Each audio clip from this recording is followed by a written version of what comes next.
মহানগৰবাসীৰ বাবে পুনৰ এখন উৰণ সেতু। জন্মদিনৰ দিনটোতেই উৰণ সেতুখনৰ শিলান্যাস মুখ্যমন্ত্ৰীৰ।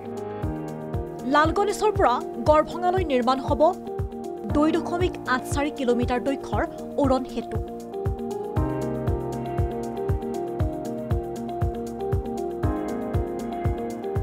ফ্লাইঅভাৰৰ বাবে ধাৰ্য 374 কোটি টকা।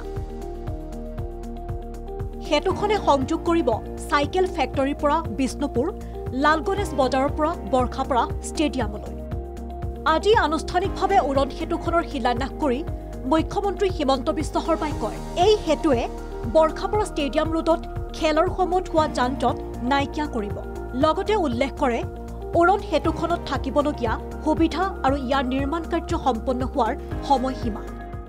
ক্ষেত্ৰতো মই ভাবো যে চাইকেল ফেক্টৰী ফ্লাইঅভাৰখন হৈ যোৱাৰ পিছত আৰু জিএন বৰ্ডলৈ ৰূপত ফ্লাইঅভাৰখন হৈ যোৱাৰ পিছত গুৱাহাটীৰ যান বাহন অন্তত অহা 15-20 বছৰলৈকে আমি যথেষ্ট যান-জঁট আমি হ্ৰাস কৰিব পাৰিম। আজি এই দিনটোত আমি এই গোটেইবোৰ সেৱাৰ বিষয়ে গুৱাহাটীৰ ৰাইজক উল্লেখ কৰাৰ লগতে চাইকেল ফেক্টৰীৰ পৰা লালগণেশলৈ গড়ভঙা পথৰ ওপৰত নিৰ্মাণ কৰা উৰণ সেতুৰ সকলোৱে আমি আধাৰশিলা স্থাপন কৰিছোঁ। পৌৰ নিগমৰো কেইবাটাও প্ৰকল্প ৰাইজৰ বাবে উৎসৰ্গা কৰিছোঁ। ৰাইজে আমাক আশীৰ্বাদ কৰক যাতে আমি এই ধৰণে আমি মহানগৰখনক আগুৱাই লৈ যাব পাৰোঁ। আনহাতে উক্ত অনুষ্ঠানতে মুখ্যমন্ত্ৰীগৰাকীয়ে মুকলি কৰে জেএমচিৰ কেইবাটাও প্ৰকল্প। ইয়াৰ ভিতৰত 3.74 লাখ টকাৰে নিৰ্মাণ কৰা 17খন শ্মশান আৰু 2খন কবৰস্থান, 6.14 লাখ টকা ব্যয়েৰে নিৰ্মাণ কৰা 31টা প্ৰেক্ষাগৃহ, লগতে 4.74 লাখ টকাৰে নিৰ্মাণ কৰা 24টা শৌচাগাৰ। মহিলা দিব্যাংগ লোকসকলৰ সুবিধা হোৱাকৈ গুৱাহাটীৰ প্ৰতিটো ৱাৰ্ডতে একোটা 19,83,000 টকা কৰি ব্যয় কৰি শৌচাগাৰ নিৰ্মাণ কৰা হৈছিল। আজি আমি 4.74 লাখ টকা ব্যয়েৰে ইয়াৰ 24টা শৌচাগাৰ আমি মুকলি কৰিছোঁ।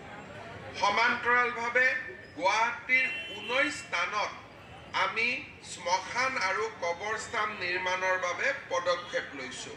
ইয়াৰ প্ৰথম পৰ্যায়ত নিৰ্মাণ কাৰ্য সম্পূৰ্ণ হোৱা 17খন শ্মশান আৰু 2খন কবৰস্থান আজি ৰাইজৰ সেৱাত মুকলি কৰা হৈছে। এই প্ৰকল্পৰ বাবেও প্ৰতিটো শ্মশান আৰু কবৰস্থানত 19,80,000 টকাকৈ দিয়া হৈছিলে আৰু আজি এই অনুষ্ঠান কেইটিৰ বাবে 3.74 কোটি টকা ব্যয় কৰা হৈছে। সমান্তৰালভাৱে গুৱাহাটীৰ 61টা স্থানত আমি সামূহিক ভৱন বা কমিউনিটি ভৱন নিৰ্মাণৰ পদক্ষেপ লৈছিলোঁ। আজি তাৰে আমি 31টা ভৱন আমি উদ্বোধন কৰিছোঁ। ইয়াৰ বাবেও 6.14 লাখ টকা ব্যয় কৰা হৈছে। জন্মদিনৰ দিনটোত মুখ্যমন্ত্ৰী হিমন্ত বিশ্ব শৰ্মাক কাষত পাই উৎফুল্লিত হৈ পৰে অনুৰাগী। লগতে এই উৰণ সেতুখনে যান-জঁটৰ সমস্যা দূৰ কৰি ৰাইজক সকাহ দিব বুলি আশাবাদী মহানগৰীৰ লালগণেশবাসী। ভিডিঅ' জাৰ্নেলিষ্ট বিকাশৰ সহযোগত অমৰজ্যোতি বৰুৱাৰ ৰিপৰ্ট, প্ৰাগ নিউজ।